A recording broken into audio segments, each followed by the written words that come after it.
Mari kita bersatu hati, kita masuk dalam doa. Bapa dalam surga, kami percaya Roh Kudus berkuasa atas hidup setiap kami. Dan Roh Kudus pula yang akan menerangi kami dengan setiap kebenaran firman yang akan sama-sama kami renungkan pada hari ini.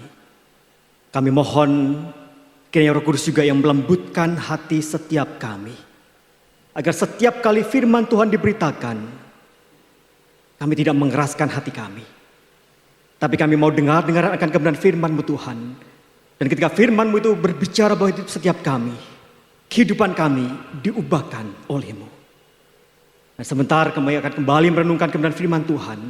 Berbicaralah kepada setiap kami, sebab kami siap untuk mendengarkannya. Sertai juga hamba-Mu dalam segala keterbatasan yang ada. Kiranya Tuhan yang memakainya menjadi alat di tangan-Mu Tuhan, menyampaikan apa yang menjadi isi hati Tuhan bagi setiap kami yang beribadah dan menyembah-Mu. Terpujilah nama-Mu Tuhan. Demi Kristus Tuhan yang hidup, kami berdoa dan kami bersyukur. Amin. Bapak sekalian terkasih dalam kasih Kristus, mari bersama-sama kita akan melihat kebenaran firman Tuhan dalam satu tema pada hari ini adalah Pentakosta dan transformasi hidup. Kita akan melihat dalam Kisah Para Rasul pasal yang kedua. Kisah Para Rasul pasal yang kedua, saya akan membaca dan meng-highlight beberapa bagian dalam kebenaran firman Tuhan pada hari ini. Yang pertama saya akan membaca pada ayat yang pertama hingga ayat yang keempat. Kemudian saya lanjutkan ayat ke-36 hingga ayat yang ke-41. Dan terakhir saya akan membacakan ayat yang ke-47. Demikian kebenaran firman Tuhan bagi setiap kita. Ketika tiba hari Pentakosta, semua orang percaya berkumpul di satu tempat. Tiba-tiba turunlah dari langit suatu bunyi seperti tiupan angin keras yang memenuhi seluruh rumah di mana mereka duduk.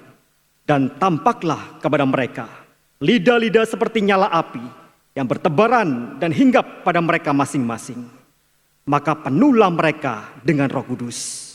Lalu mereka mulai berkata-kata dalam bahasa-bahasa lain seperti yang diberikan oleh Roh itu kepada mereka untuk mengatakannya. Selanjutkan ayat 36 hingga ayat yang ke-41. Demikian firman Tuhan. Jadi seluruh kaum Israel harus tahu dengan pasti bahwa Allah telah membuat Yesus yang kamu salibkan itu menjadi Tuhan dan Kristus. Ketika mereka mendengar hal itu, hati mereka sangat terharu. Lalu mereka bertanya kepada Petrus dan rasul-rasul yang lain, apakah yang harus kami perbuat saudara-saudara? Jawab Petrus kepada mereka, bertobatlah dan hendaklah kamu masing-masing memberi dirimu dibaptis dalam nama Yesus Kristus untuk pengampunan dosamu, maka kamu akan menerima karunia Roh Kudus. Sebab bagi kamulah janji itu, dan bagi anak-anakmu, dan bagi orang yang masih jauh, yaitu sebanyak yang akan dipanggil oleh Tuhan Allah kita. Dan dengan banyak perkataan lain lagi, ia memberi suatu kesaksian yang sungguh-sungguh, dan ia mengecam dan menasihati mereka, katanya, berilah dirimu diselamatkan dari angkatan yang jahat ini. Orang-orang yang menerima perkataannya itu, memberi diri dibaptis, dan pada hari itu jumlah mereka bertambah kira-kira 3.000 jiwa. Dan ayat yang ke-47, demikian firman Tuhan. Dan mereka disukai semua orang, dan tiap-tiap hari Tuhan menambah jumlah mereka dengan orang yang diselamatkan. Demikian jauh dengan firman Tuhan kita pada hari ini. Bapak sekalian, satu perkataan, aku percaya kepada Roh Kudus. Saudara, kalimat ini adalah satu kalimat yang tidak asing bagi kita. Karena apa? Karena setiap minggu kita mengatakan ucapan kalimat ini. Dan kita ucapkan ketika kita mengatakan pengakuan iman rasuli. Tetapi, tahukah saudara sekalian, apa konsekuensi ketika kita berkata, aku percaya kepada Roh Kudus? Apakah melalui ucapan perkataan ini, kita sungguh percaya bahwa Roh Kudus adalah pribadi Allah ketiga yang hadir dan senantiasa ada dalam kehidupan setiap kita?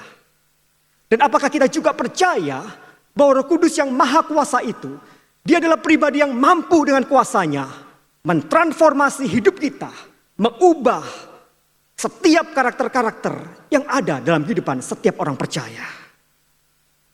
Saudara, di minggu di mana kita memperingati hari pencurahan Roh Kudus, atau yang biasa kita kenal dengan hari Pentakosta, maka hari ini saya mengajak bagi setiap kita bersama-sama kembali merenungkan peristiwa Pentakosta ini untuk memahami apa yang menjadi tujuan utama Allah melalui peristiwa Pentakosta. Maka yang pertama saya ingin katakan bagi setiap kita, bahwa Pentakosta bukan sekedar momen spektakuler, tetapi Pentakosta adalah momen bagi kebangunan rohani yang sejati. Saudara, kalau kita tahu sejak abad ke-20 hingga masa kini, maka kita seringkali mendapati akan kehadiran dan kuasa Roh Kudus itu seringkali lebih banyak dikaitkan oleh orang-orang Kristen dengan pengalaman-pengalaman. Baik itu pengalaman-pengalaman berupa bahasa lidah, pengalaman-pengalaman mujizat, kesembuhan adikodrati, dan nubuat-nubuat profetik. Dan kalau kita tahu, saudara sekalian, maka manifestasi Roh Kudus yang semacam inilah yang seringkali dipakai menjadi satu standar, satu ukuran bagi kerohanian orang-orang yang percaya kepada Tuhan. Itu artinya, saudara sekalian, ketika kita belum mengalami satu manifestasi yang demikian, maka seringkali kita dicap sebagai orang-orang yang belum mengalami akan kuasa Roh Kudus. Atau dengan kata lain sebenarnya, kita dianggap belum memiliki Roh Kudus dalam diri kita. Tapi yang jadi pertanyaan bagi setiap kita adalah, apakah demikian? Apakah manifestasi yang sepertinya spektakuler itu menjadi satu ciri orang-orang yang dipenuhi oleh Roh Kudus? Saudara, masalahnya adalah ketika kita melihat akan fenomena spektakuler, maka fenomena spektakuler itu seringkali memberikan satu efek yang wow, begitu banyak orang, saudara sekalian. Tetapi sebenarnya itu tidak menjadi satu jaminan bagi setiap kita bahwa apa yang spektakuler itu akan mentransformasi hidup dan karakter seseorang. Saudara, kalau kita membaca akan kisah pencurahan Roh Kudus yang tertulis dalam Kisah Para Rasul ini di hari Pentakosta, maka kita bisa membaca bahwa kita disuguhi akan sebuah paket pengalaman-pengalaman spektakuler yang dikerjakan oleh Roh Kudus dalam diri para murid dan orang-orang percaya yang berkumpul pada saat itu. Ketika mereka berkumpul, mereka berdoa. Saudara, bagaimana tidak spektakuler? Yang terjadi adalah ketika mereka berkumpul dan berdoa di ruangan itu, tiba-tiba mereka mendengar ada satu bunyi yang keras sekali. Dan bunyi itu adalah bunyi suara seperti angin ribut. Dan saya membayangkan suara itu seperti satu sound effect bahasa sekalian. Di mana itu seperti dalam suasana film-film kolosal. Ketika mereka merasakan kegentaran yang luar biasa. Tetapi satu keagungan itu dinyatakan pada momen-momen seperti demikian. Dan itu terjadi dalam diri para murid yang berkumpul pada waktu itu. Saudara, bukan itu saja yang terjadi. Di tengah-tengah segala keterkejutan mereka, tiba-tiba ada muncul lidah-lidah seperti nyala api, bertebaran dan hinggap di atas para murid yang sedang berkumpul dan berdoa pada saat itu. Saudara, Alkitab mencatat akibat suara gemuruh dari angin ribut itu membuat banyak orang yang pada waktu itu mereka lalu lalang di sekitar rumah itu.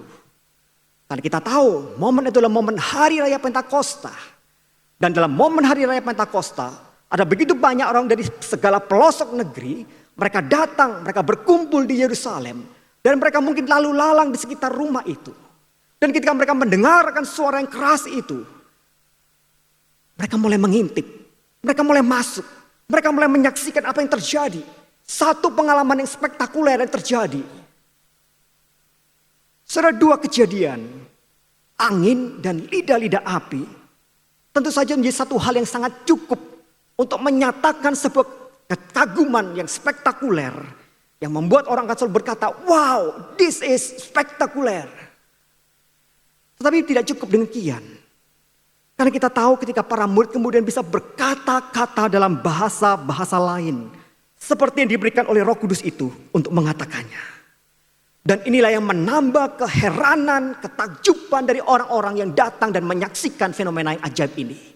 Dan itu satu fenomena yang spektakuler yang tidak mungkin terjadi dan terulang kembali di waktu-waktu yang akan datang.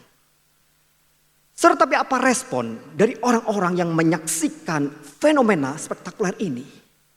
Di satu sisi ada orang-orang yang terkejut, saudara sekalian. Tetapi Alkitab mencatat di ayat yang ke-12, ketika di sana dikatakan, tetapi orang lain menyindir, mereka sedang mabuk oleh anggur manis. Saudara, jika tujuan demonstrasi yang dilakukan oleh Roh Kudus hanya untuk mempertontonkan satu peristiwa yang spektakuler, satu tanda-tanda yang mujizat, satu hal yang membawa kekaguman dan membuat orang berkata, wow. Maka saya katakan pada hari ini, semuanya itu tidak menjamin seseorang menjadi percaya kepada Tuhan. Dan tidak menjamin hidupnya diubahkan oleh Tuhan itu sendiri. Saudara, kalau itu demikianlah, maka sebenarnya kita jangan melihat peristiwa Pentakosta itu dari sisi spektakulernya. Dengan satu harapan ketika kita mempertontonkan sesuatu hal yang spektakuler, maka seseorang akan otomatis bisa percaya kepada Tuhan. Tapi hari ini satu kebenaran penting yang perlu kita ketahui bersama. Kita perlu melihat apa yang diinginkan oleh Allah melalui peristiwa pencurahan Roh Kudus, melalui peristiwa kehadiran Roh Kudus dalam kehidupan orang-orang percaya. Saudara, saya justru melihat bahwa rangkaian kisah yang menyertai peristiwa Pentakosta itulah yang menjadi tujuan utama bagaimana Allah mencurahkan Roh Kudus dalam kehidupan orang-orang percaya. Saudara, kalau kita bisa melihat kemudian dari ayat 14 hingga ayat 41, kita bisa tahu ada satu dampak yang luar biasa dari pekerjaan Roh Kudus. Ketika pada saat itu pertama kalinya seorang Petrus, seorang yang pandai berkoar-koar tetapi nyalinya ciut, dari seorang yang berkoar-koar menjadi seorang yang berkobar-kobar dalam hatinya. Ketika dalam momen itu dia menyampaikan satu khotbah KKR yang luar biasa. Satu khotbah yang menceritakan tentang Yesus Kristus yang mati, yang tersalib atas rencana Allah, yang kemudian dibangkitkan oleh Allah dan naik ke surga. Dan Kristus yang sama itulah Kristus yang menjanjikan akan kedatangan Roh Kudus. Bahkan Alkitab mencatat bahwa dialah Mesias yang diakui oleh Raja Daud dan yang dijanjikan oleh Allah sendiri. Saudara, ketika orang banyak mendengar akan khotbah dari Rasul Petrus ini, orang banyak itu tersentuh hatinya dan mereka bertanya, apa yang harus kami perbuat saudara-saudara? Maka firman Tuhan katakan, maka Petrus berkata, bertobatlah dan hendaklah kamu masing-masing memberi dirimu dibaptis dalam nama Yesus Kristus untuk pengampunan dosamu. Maka kamu akan menerima karunia Roh Kudus. Dan Alkitab mencatat bahwa penuaian jiwa itu terjadi ketika di sana dikatakan di ayat ke-41. Orang-orang yang menerima perkataannya itu memberi diri dibaptis. Dan pada hari itu jumlah mereka bertambah kira-kira 3.000 jiwa. Saudara, khotbah dari Rasul Petrus ini adalah satu khotbah yang sangat kontras dengan apa yang terjadi pada masa kini. Ketika mungkin sebagian dari pengkhotbah pada masa kini mereka lebih memilih mengkhotbahkan tentang Kristus yang berbeda. Mereka mungkin memilih memberitakan akan Kristus sebagai sosok yang memberikan berkat berlipat-lipat ganda. Atau mereka mengkhotbahkan tentang Kristus yang bisa memberikan kesembuhan fisik. Kristus yang memberikan ketenangan jiwa. Kristus yang bisa menyelesaikan permasalahan-permasalahan akan finansial kehidupan orang-orang percaya. Dan Kristus yang menjamin hidup bahagia dan tidak mengalami penderitaan. Maka justru Petrus ketika dia berkhotbah, satu khotbah yang sangat kristosentris. Karena dia berkhotbah tentang Kristus yang mati di atas kayu salib demi penebusan dosa setiap umat. Kristus yang mati itulah Kristus yang dibangkitkan oleh Allah. Dan dia naik ke surga. Dan Kristus seperti itulah yang dikhotbahkan, yang diberitakan oleh seorang Petrus. Kristus yang membawa keselamatan bagi jiwa-jiwa yang membutuhkan keselamatan itu. Kristus yang membawa pengampunan dosa bagi setiap jiwa-jiwa yang terhilang di hadapan Tuhan. Saudara, tahun lalu, tahun 2019, di awal tahun kita dikejutkan ada satu kisah, satu peristiwa yang terjadi. Dan peristiwa itu dialami oleh seorang bernama Alp Lukau. Seorang pendeta yang melayani di Afrika Selatan. Saudara, Alp Lukau adalah seorang pendeta besar. Alp Lukau seringkali mengadakan KKR kesembuhan.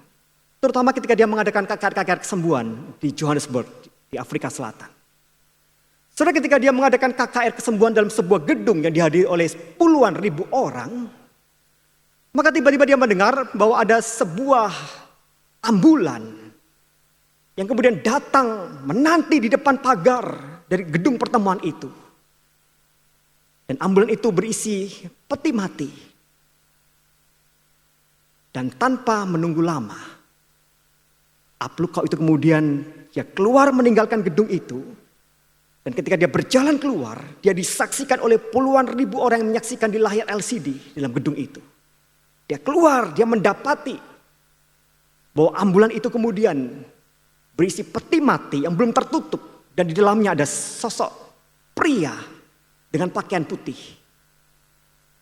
Dan satu hal yang luar biasa kemudian dia mengatakan ada satu kejadian di mana kemudian dengan cara yang spektakuler dan penuh mujizat, dia berkata kepada pria yang ada di dalam peti mati itu, bangkit. Dan pria dengan jas putih itu kemudian dia bangkit. Dia bangun dengan mulut yang ternganga, saudara sekalian. Dan seluruh jemaat yang hadir, baik itu dalam gedung pertemuan itu maupun di luar area itu, mereka bersorak-sorak dan mereka menyerukan nama Yesus, Yesus, Yesus. Dan mereka kagum akan Yesus yang mampu membangkitkan orang yang mati. Saudara, setelah momen itu, pada akhirnya pihak pemerintah mulai mengusut kejadian ini. Dan ternyata didapati bahwa aksi itu adalah sebuah rekayasa yang dilakukan untuk mendapatkan uang dari jemaat-jemaat yang tidak berdaya. Saudara, aksi ini menjadi satu bahan celaan di antara orang-orang pada masa itu. Ada begitu banyak orang mulai mencelah, memberikan olok-olokan lewat Twitter, Bapak sekalian. Bahkan hashtag Resurrection Challenge menjadi trending, disertai dengan video-video parodi-parodi bagaimana orang dibangkitkan dari kematian itu. Belum lagi kemudian expose tentang pendeta Alp Lukau ini ketika diketahui bahwa dia adalah sosok orang yang sangat kaya raya, memiliki mobil mewah yang begitu banyaknya, bahkan juga mendapatkan julukan sebagai pastor terkaya di Afrika. Bahkan sebagian berita mengatakan dia salah satu dari pastor terkaya di dunia, Bapak sekalian. Itu bukan menjadi sebuah kebanggaan, tetapi menambah citra negatif dirinya. Saudara, jika seorang Alp Lukau memang terbukti melakukan sebuah penipuan, maka saya dapat katakan bahwa dia adalah seorang yang sangat tahu bagaimana memberikan sebuah delusi kepada jemaat-jemaat Kristen yang miskin dan tidak berdaya itu. Ketika dia menawarkan Kristus yang berbeda dengan Kristus yang dikatakan oleh Alkitab. Lewat aksi-aksi spektakuler itu, dia sungguh-sungguh memperdaya jemaat-jemaat Kristen. Saudara, pencurahan Roh Kudus pada hari Pentakosta tidak akan pernah bisa dilepaskan dari Kristus yang mati di atas kayu salib itu. Kisah pencurahan Roh Kudus itu tidak pernah bisa terlepas dari Kristus yang mati, yang bangkit dan yang naik ke surga, saudara sekalian. Karena Roh Kudus menyaksikan Kristus kepada jiwa-jiwa agar setiap mereka, ketika mereka buta secara rohani, mereka dapat dicelikan mata rohani mereka. Agar setiap mereka, ketika mereka mendengar berita tentang keselamatan yang dikerjakan oleh Yesus Kristus, ketika mereka mendengar berita tentang pengampunan dosa yang dikerjakan oleh Yesus Kristus di atas kayu salib itu, saudara sekalian, maka mereka menjadi orang-orang diselamatkan. Dan Itu sejalan dengan apa yang juga dikatakan oleh Rasul Paulus dalam Efesus pasal yang pertama ayat ke-13. Ketika Rasul Paulus berkata, di dalam Dia, kamu juga, karena kamu telah mendengar firman kebenaran, yaitu Injil keselamatanmu. Di dalam Dia kamu juga, ketika kamu percaya, kamu dimeteraikan dengan Roh Kudus yang dijanjikannya. Saudara, kalau kita bisa tahu, jika 2000 tahun yang lalu, seorang Petrus digerakkan oleh Roh Kudus, membawa sebuah kebangunan rohani yang luar biasa. Maka saya teringat, ada seorang tokoh kebangunan rohani yang luar biasa yang Tuhan panggil, Tuhan pakai yang luar biasa. Dia adalah Jonathan Edwards. Saudara, Jonathan Edwards melakukan kebaktian kebangunan rohani di tahun 1741 di abad ke-18. Hadirnya seorang George Whitefield, seorang pengkhotbah keliling pada waktu itu. Itu menjadi satu hal yang kemudian mengobarkan hati seorang Jonathan Edwards untuk melakukan serangkaian kebangunan rohani yang sama. Sehingga kemudian sekitar bulan Juli tahun 1741, Bapak sekalian, Jonathan Edwards kemudian mengkhotbahkan satu tema yang sangat terkenal. Dan khotbah itu sampai sekarang sudah dibukukan. Satu tema yang berjudul Sinner in the Hand of an Angry God. Pendosa di tangan Allah yang murka. Saudara, saat itu Jonathan Edwards dia berkhotbah dengan sangat lembut sebenarnya. Bahkan dapat dikatakan dia berkhotbah dengan membaca teks yang telah dia buat sebelumnya. Tapi disitulah satu hal yang luar biasa terjadi. Tidak ada satu tontonan spektakuler yang dikerjakan oleh seorang Jonathan Edwards. Tetapi Roh Kudus bekerja dalam khotbah yang disampaikan oleh seorang Jonathan Edwards. Dan pada saat itu yang terjadi adalah ketika orang-orang mendengar khotbah akan Jonathan Edwards, hati mereka terguncang, mereka ketakutan. Sebagian dari mereka berteriak dan mereka berpegangan pada kursi, berpegangan pada satu tiang. Karena mereka merasa seakan-akan mereka ditarik ke dalam bumi oleh karena dosa-dosa yang telah mereka perbuat. Saudara, kalau kita membaca apa yang menjadi isi khotbah dari Jonathan Edwards, maka apa yang dikatakan bukanlah hal-hal yang baru, Bapak sekalian. Namun saya yakin dan percaya bahwa ada urapan Roh Kudus terhadap khotbah yang disampaikan oleh seorang Jonathan Edwards. Dan itu yang menggetarkan hati pendengarnya. Sehingga seolah-olah mereka berhadapan dengan Allah yang murka terhadap mereka. Saudara, fokus dari khotbah-khotbah dari Jonathan Edwards adalah ketidakberdayaan manusia dan kedaulatan Allah yang bersifat mutlak di dalam Yesus Kristus. Ia selalu menyampaikan mengenai Kristus yang mati di atas kayu salib itu. Kristus yang menyatakan kemenangan akan dosa dan membawa keselamatan bagi jiwa-jiwa yang mengalami kelahiran baru oleh Roh Kudus.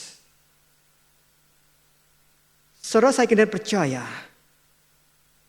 hari ini Roh Kudus tetap bekerja dalam kehidupan orang-orang percaya. Roh Kudus bekerja bagi gerejanya. Entah itu dia bekerja dengan cara yang spektakuler. Entah itu dia bekerja dengan cara yang tidak spektakuler, Bapak sekalian. Tetapi dia tetaplah satu pribadi Allah yang ketiga, yang maha kuasa.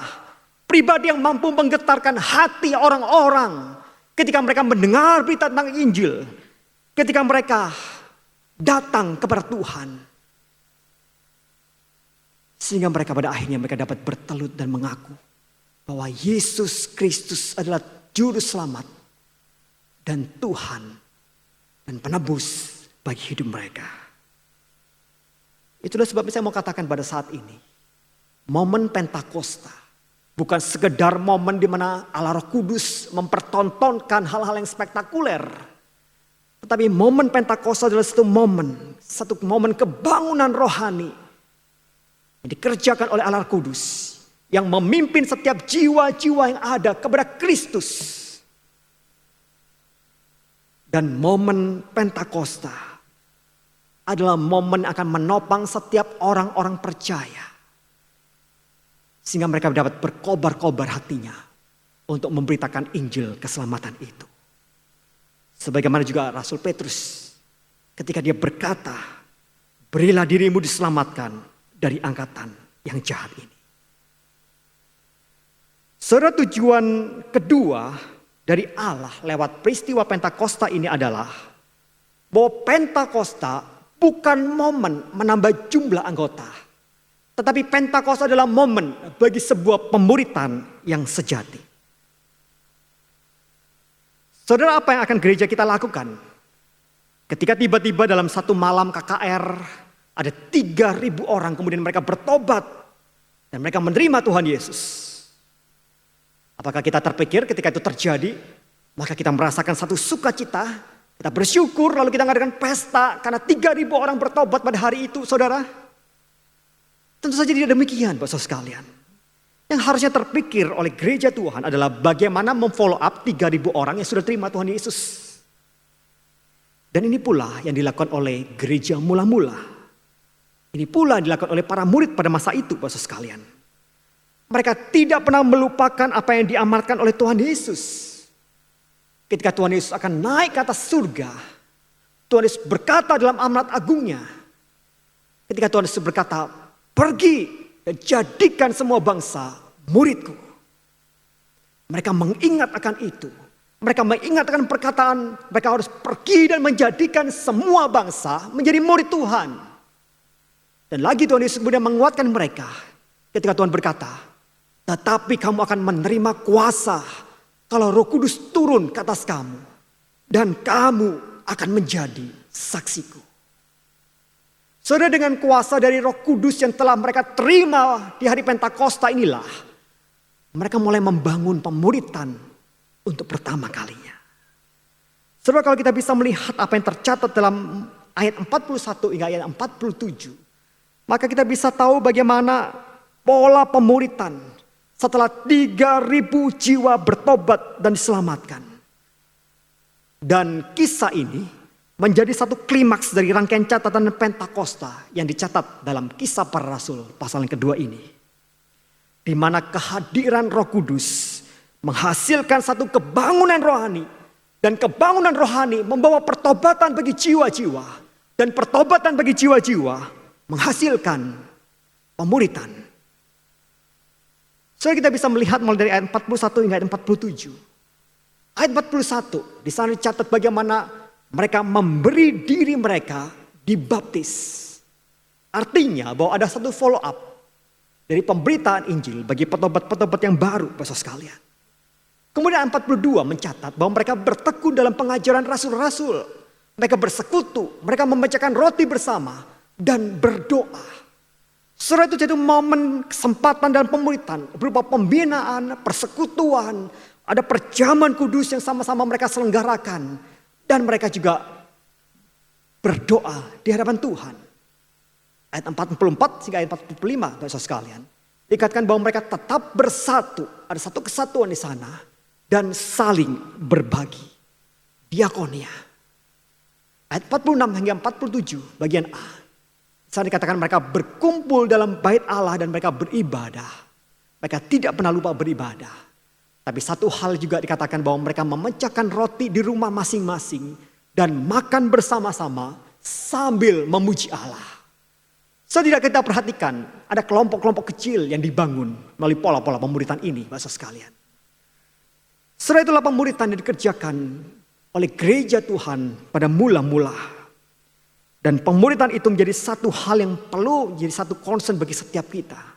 Karena Alkitab mencatat di ayat ke-47 itu. Bahwa dalam satu kesimpulan di bagian akhir terjadi pertumbuhan secara kualitas dan kuantitas. Saudara, kualitas itu berbicara tentang jenis murid apa yang akan dihasilkan. Dan itu dicatat dalam bagian firman Tuhan ini. Ketika dikatakan dan mereka disukai semua orang. Saudara, perkataan ini perkataan luar biasa. Dan mereka disukai semua orang. Ini berbicara tentang apa? Tentang bagaimana proses pemuritan yang dikerjakan oleh para murid itu kemudian mentransformasi hidup dan setiap karakter petobat-petobat yang baru tersebut, Bapak sekalian. Bagaimana buah-buah roh itu muncul dalam karakter-karakter hidup mereka. Sehingga tidak heran dikatakan bahwa mereka disukai semua orang. Itu menunjukkan satu kualitas dari orang-orang percaya pada masa itu. Bagaimana kualitas yang dihasilkan oleh seorang murid adalah orang-orang yang memiliki karakter-karakter yang baik. Yang mampu disukai oleh orang-orang di luar sana. Yang kedua, besok sekalian, kalau kita berbicara tentang masalah kuantitas, maka kuantitas itu bicara tentang jumlah murid yang dihasilkan oleh gereja. Dan Alkitab juga mencatat di sana. Dan tiap-tiap hari Tuhan menambah jumlah mereka dengan orang yang diselamatkan. So lihat di sana.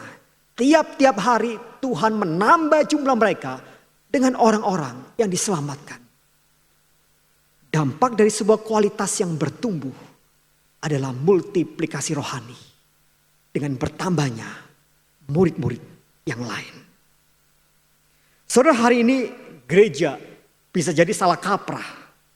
Ketika gereja kemudian menjadikan jumlah pengunjung ibadah setiap hari Minggu sebagai satu indikator utama keberhasilan sebuah pemuritan. Atau mungkin hari ini kita perlu mencoba memeriksa setiap kita. Apakah kehidupan kita sebagai orang-orang yang mengaku sebagai orang yang percaya, yang memiliki Roh Kudus dalam hidupnya. Orang-orang yang percaya dan merasa bahwa kita telah dipimpin oleh Roh Kudus. Apakah jati diri kita adalah jati diri yang sungguh-sungguh dipimpin oleh Roh Kudus itu? Saudara, mungkin cara hidup jemaat kita itu pada saat ini berbeda dengan jemaat yang mula-mula. Tapi kita yakin dan percaya bahwa setiap orang percaya yang hidupnya telah dikuasai oleh Roh Kudus akan tetap melakukan satu bagian pemuritan dengan cara-cara sesuai konteks pada masa kini. Dengan satu esensi yang sama seperti yang dikerjakan oleh gereja mula-mula yang tercatat dalam Kisah Para Rasul pasal yang kedua. Saudara, gereja harus terus hadir untuk menjalankan apa yang menjadi amanat agung Tuhan Yesus. Dan kita percaya bahwa kuasa Roh Kuduslah yang akan memampukan gereja untuk menjadikan setiap bangsa menjadi murid Tuhan Yesus. Bukan sekedar menjadi pengunjung-pengunjung gereja yang setia. Jadi pertanyaan bagi setiap kita pada hari ini adalah, apakah kita sungguh-sungguh telah menjalankan apa yang menjadi kehendak Tuhan pada hari ini? Bila kebenaran firman Tuhan pada hari ini merefleksikan bagi setiap kita. Momen Pentakosta bukan sekedar momen spektakuler, tapi momen kebangunan rohani. Momen Pentakosta bukan sekedar momen menambah jumlah orang-orang menjadi anggota gereja Tuhan. Tetapi momen di mana pemuritan sejati itu dikerjakan di tengah-tengah gereja Tuhan. Dan sudahkah gereja Tuhan melakukan apa yang menjadi tujuan utama Pentakosta ini? Mari kita tundukkan kepala sejenak di hadapan Tuhan. Mari kita berdoa di hadapannya. Bapa dalam surga, kembali kami datang kepadamu Tuhan. Ketika saat ini kami datang dan kami merayakan hari pencurahan Roh Kudus. Kami bersyukur kisah yang tercatat dalam Kisah Para Rasul pasal yang kedua. Menjadi satu kisah yang selalu menggetarkan hati kami Tuhan. Untuk kami diingatkan bagaimana Roh Kudus telah dicurahkan bagi gereja Tuhan. Roh Kudus itulah yang menyaksikan akan Kristus. Roh Kudus itu pula yang memberikan kekuatan bagi setiap murid-murid Kristus. Untuk sungguh-sungguh memiliki satu hati yang berkobar-kobar. Memberitakan akan Kristus yang mati di atas kayu salib. Yang menyatakan pengampunan dosa dan keselamatan bagi jiwa-jiwa. Dan Roh Kudus yang sama. Yang telah dicurahkan 2000 tahun yang lalu dalam momen hari Pentakosta.